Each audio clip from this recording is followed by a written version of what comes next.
Hello madam, काय झालंय आज? थोडं नाराज दिसताय. होय हो मॅडम, अक्षरशः कंटाळा येऊन गेला. किती वेळा त्या मुलांना सांगायचं तरीही मुलं चुकतातच. बर, काय करावं मला काय सुचेना बघा मॅडम. काय उपाय असेल तर सांगा मला. ठीक, एवढाच छोटा प्रॉब्लेम, काय काळजी करू नका. मी सांगते कसं सोडवायचं ते. चला आमच्या गणिताच्या वर्गामध्ये पहा मुलं कशी छान समजून सोडवतात ते. स्टार्ट. हा, इकडे पहा मुलांनो, आज आपण हच्च्याची वजाबाकी 3 अंकीची शिकायचे. इयत्ता 2री पर्यंत आपण 2 अंकीचं शिकलेलो. आता आपण पाहणार आहोत 3 अंकी. त्यासाठी पहिल्यांदा ही संख्या तुम्हाला वाचता आली पाहिजे.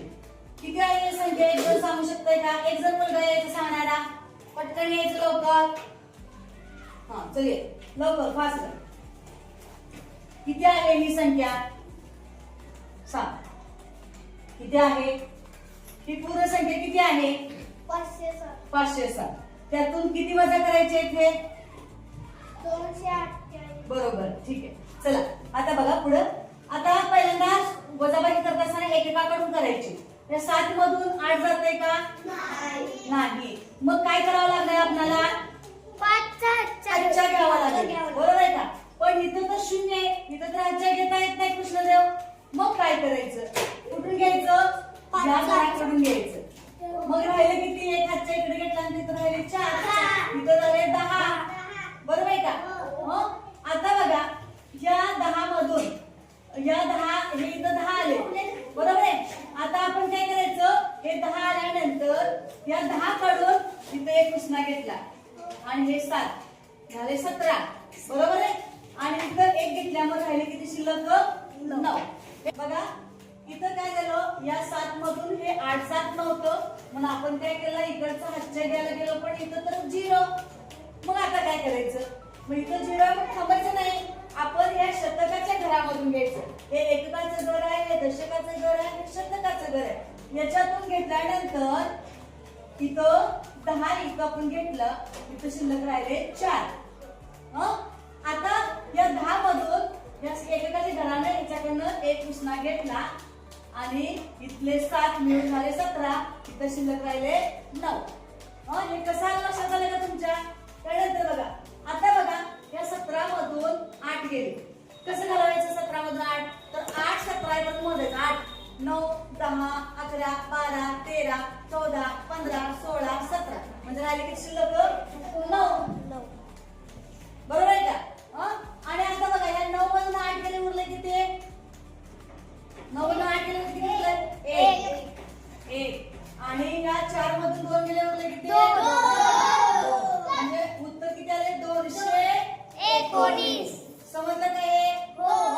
मी आता एका विद्यार्थ्याला देते, त्याला समजतंय का आपण बघूया. पुन्हा एकदा नीट ऐका. ह्या 507 मधून 288 वजा करायचे होते. एककामधून जात नव्हते, म्हणून मी काय केलं? शतकाकडून घेतले. शतकाकडून घेताना मी काय केलं?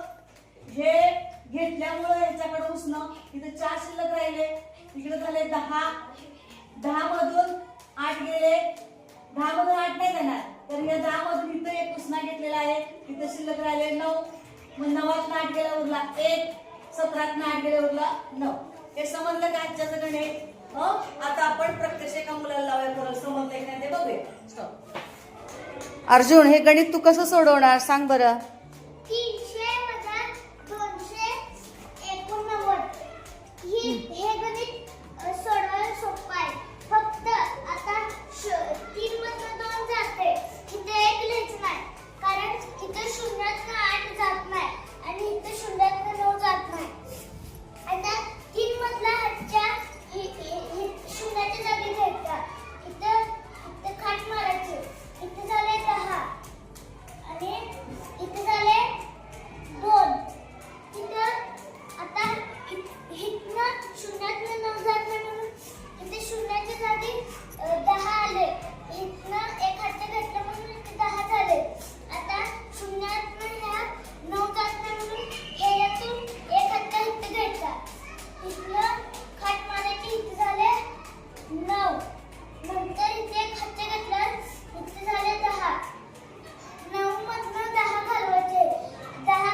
9 मधून 10 का 10 मधून 9?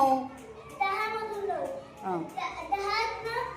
9 पासून 10 पण मोजायचं. 9, 10, 1 इथं 1 लिहायचं आणि इथं 8, तिथं 9 आहे, इथं 8. आता 9 ना 8 घालवायचं. 8 पासून 9 पर्यंत मोजायचं. 8, 9 इथं आले 1.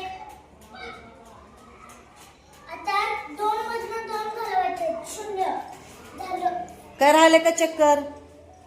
नाही. नीट बघ. वजा 139. आता 7तनं 9 जात नाही, 2तनं 3 जात नाही, 3 मधून 1 जाते. आता इथे 7 मधून 9 जात नाही म्हणून इकडच्या आठच्या इथं घ्यायचा.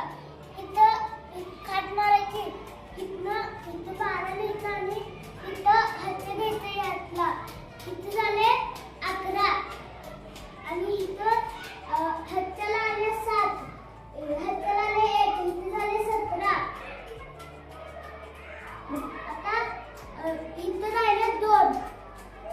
आता 17 मधून 9 घालवायचे. 9 पासून 17 पण बोलायचं. 9, 10, 11, 12, 13, 14, 15, 16, 17, 8 आलं. इथं 8 लिहायचं.